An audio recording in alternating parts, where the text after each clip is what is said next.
Assalamualaikum teman-teman semua, Bapak dan Ibu, saudara-saudara sekalian. Saya hanya ingin meluruskan karena ini sudah begitu banyak yang bertanya kepada saya perihal video yang beredar tentang pembacaan Al-Quran dalam pelantikan Zohran Mamdani sebagai wali kota New York. Yang pertama, Zohran Mamdani belum dilantik.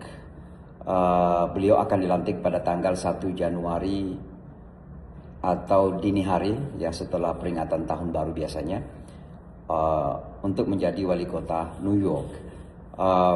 Jadi pembacaan Al-Quran itu tidak ada hubungannya dengan Zohran Mamdani. Al-Quran itu saya baca ketika setelah terjadi 9/11 di tahun 2001 yang lalu. Makanya kelihatan lebih mudah ketimbang sekarang, walaupun sekarang masih mudah gitu ya.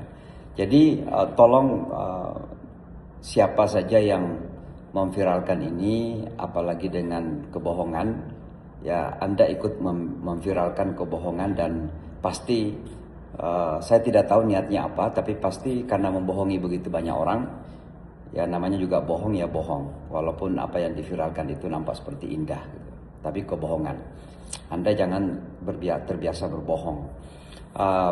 Video yang kedua viral adalah pembacaan surah Al-Fatihah yang saya pimpin.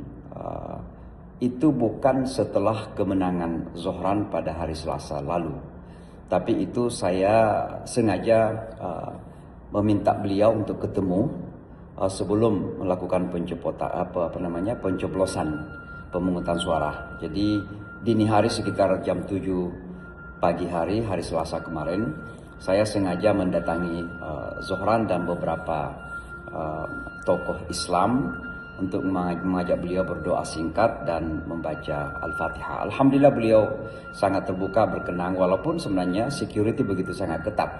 Ya, tapi beliau menghormati agamanya dan ingin membaca surah Al-Fatihah.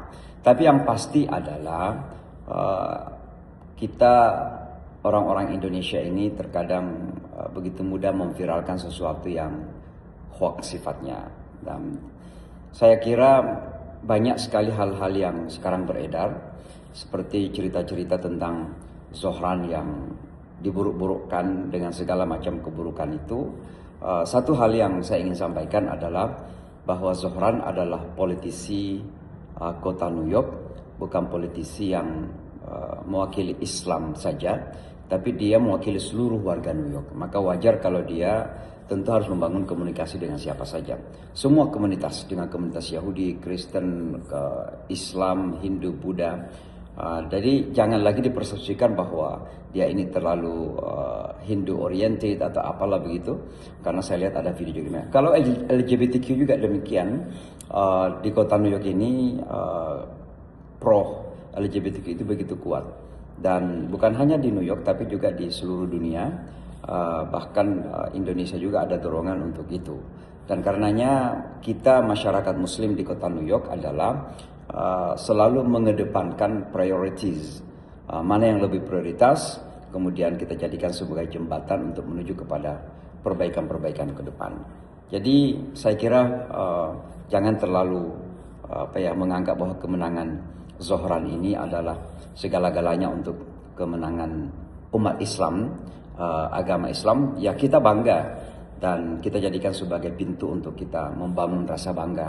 Dan kita betul-betul tentunya terhormat, kita merasakan kemuliaan itu, bahwa ada saudara kita beragama Islam menjadi wali kota. Tapi sekali lagi dakwah Islam itu tidak bertumpu kepada hanya kekuasaan politik semata. Kalau teman-teman di Indonesia, saya kira masih banyak juga permasalahan yang perlu diselesaikan, masalah korupsi, masalah macam-macam ya, kemiskinan, ya pengerusakan lingkungan, ya. Jadi ketimbang terlalu memikirkan mencari-cari kesalahan Zohran, lalu kemudian memviralkan, apalagi dengan kebohongan, saya kira lebih baik fokus untuk memperbaiki bangsa sendiri. Saya kira demikian. Assalamualaikum warahmatullahi wabarakatuh.